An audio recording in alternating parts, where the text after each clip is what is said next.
We were sent to Eden, a human colony far from Earth, to develop a better and evolved society.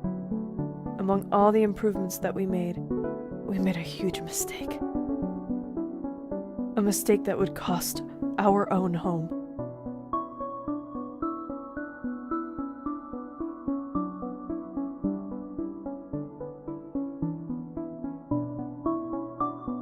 We built an artificial intelligence in order to improve our lives.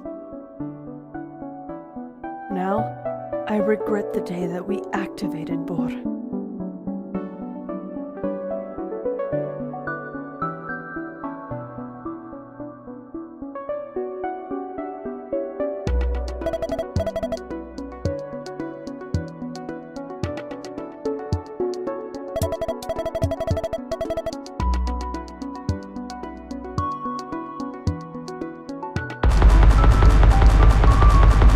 Hi, this is Tim for thebuttonsmashers.com. Thanks for checking out our review of Boor. If you consider yourself a gamer, games are the meals we look forward to, the fuel that sustains and recharges us to deal with the challenges of life. Many games are 4-course meals, loaded with features and hours of gameplay. But let's take a moment to honor the snack game, the sort of simple, short experience that is complete, enjoyable, and a perfect bite-sized treat between big-budget feast games. Boor is a great example of a good, healthy gamer snack.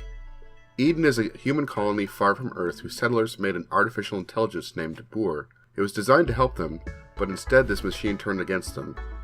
When a little girl accidentally lands on the planet, Boor has taken over Eden and there are only a few survivors. With her special ability to multiply herself, she'll help them destroy Boor. Boor is a 2D puzzle platformer with about 80 separate puzzles, and each puzzle is presented on one screen. As the hero, you can create a ghost-like clone of yourself to activate switches or solve other environmental puzzles. That's it. There are no skill progression trees, no magic boomerangs to equip, just one simple superpower. The character controls well with a rather long, somewhat floaty jump that becomes second nature. The levels in Eden are sprinkled with various hazards such as deadly lasers, homicidal robots, spikes, and many other pitfalls. Touching any of these is instant death to the girl's gray ghost clone, which merely returns the player to controlling the girl directly. A gradually narrowing bubble around the ghost clone lets the player know how much longer they have until the gray clone will disappear. This time limit creates a challenge to reach switches before the time runs out, which can be extended by power-ups sometimes found in a level. Having a disposable clone also means you can take a stab at a level without risking the main character's life, although the stage quickly resets itself if the character dies. I really enjoy how the game's puzzles were laid out.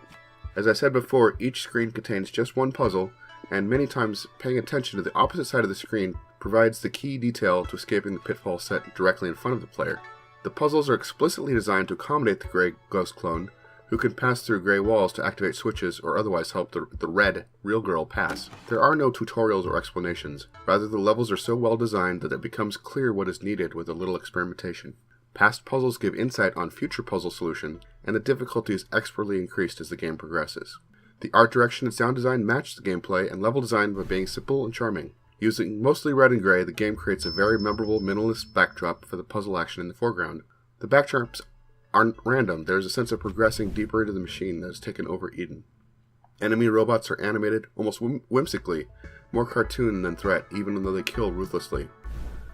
The soundtrack is simple but effective, relying heavily on repetitive rhythm and simple tones that are at times whimsical and at other times starkly foreboding, like a cold machine that is turned on its human creators. Boor embodies the mantra, do one thing and do it well. By sticking to a limited scope, Boor is able to give the player a short, satisfying experience. Gradually ramping up the difficulty is possible by excellent level design that gently teaches the player how to succeed in the next challenge, while never resorting to hand-holding or tutorials. Respecting the gamer's time and intelligence in this manner provides a satisfying sense of accomplishment when challenges are completed. Although it doesn't really come up with any new groundbreaking ideas or techniques, Boor manages to engage the player with a well-crafted, short, satisfying experience. Again, thanks for checking out the Button Smashers review of Boor, and don't forget to visit thebuttonsmashers.com for other reviews and announcements and all your nerd culture needs.